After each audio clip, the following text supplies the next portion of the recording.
Welcome back for another physics lecture. In this video we will be discussing electromotive induction or electromotive force. We'll also introduce Faraday's law and Lenz's law and look at the force on a current loop moving through a magnetic field. First we're going to look at this experiment. If you move the north pole of the magnet up through the loop of wire as shown, this induces a current in this direction. Once you bring the magnet to a stop, the current stops.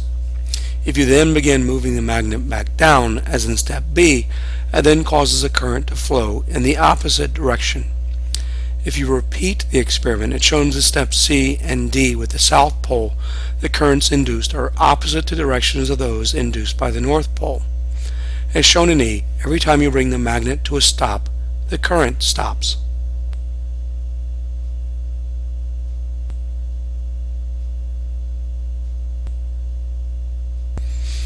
In this experiment, when the switch is closed, the galvanometer momentarily registers a current which quickly goes back to zero. When the switch is open, the same thing happens with the current flowing in the opposite direction. Now consider this setup. This looks a lot like the motor from the previous lecture. It is in fact a generator.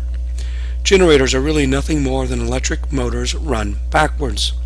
This is how hybrid cars conserve gas. When you hit the brakes on a hybrid car, you actually engage the engine as a generator to recharge the batteries. So if you round the experiment shown here, the current would go back and forth as you turn the handle. This and the other experiments led to a couple of discoveries. First is that the magnetic flux is an important quantity. The magnetic flux is just a measure of the total magnetic field penetrating a surface.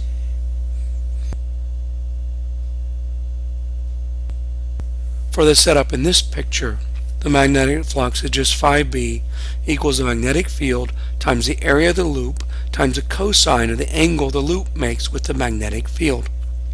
From the formula you can see that the magnetic flux is Tesla times meters squared. We call this unit a Weber. The EMF, or electromotive force, induced in the loop is given by Faraday's law. Faraday's law states that the induced EMF is minus the change in the magnetic flux with respect to time.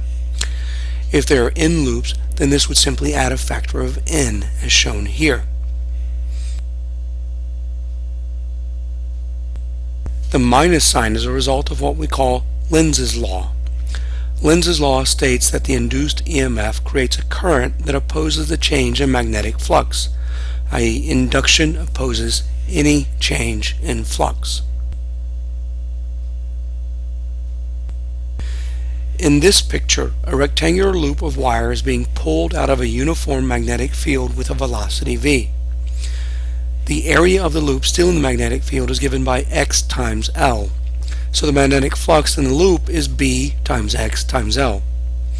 As we pull the loop out of the magnetic field, this decreases the total flux through the loop, since X decreases.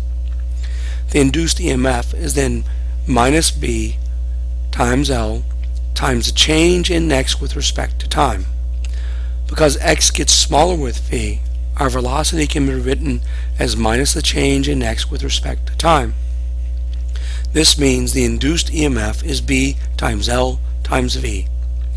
If the loop has a total resistance of R, moving the wire sets up a current given by the equation I equals B times L times V divided by R.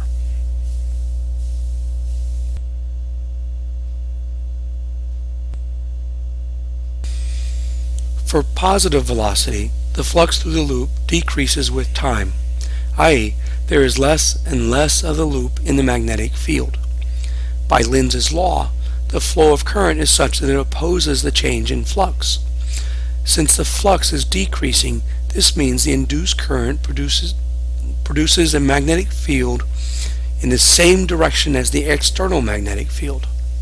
Thus the current induced as we pull this loop out of the magnetic field flows clockwise.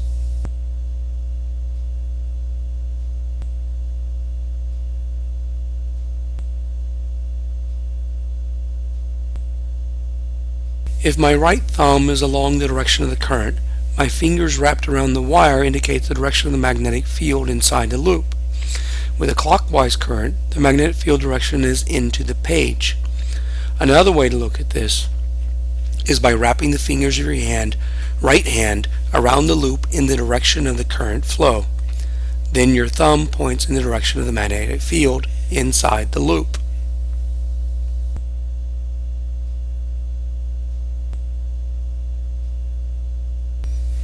Now let's consider the forces due to the current flowing in each leg of the loop. The forces on the top and bottom legs of the loop are equal and opposite of one another and cancel out. The force on the right hand end is zero because there is no magnetic field there. The force on the left hand side is given by the current times the length of the side crossed with the magnetic field. This is going to be a force opposite to the direction of motion.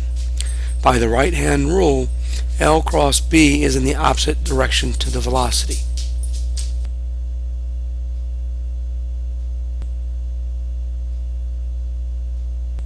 Substituting in what we got for current before, the force is B squared times L squared times V divided by R.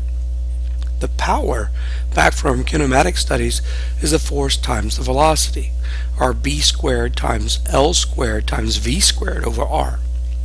Electrically, the power is P equals I squared R. Again, substituting for I, we get B squared times L squared times V squared over R. That brings to an end this segment on EMF, Faraday's law, and Lenz's law.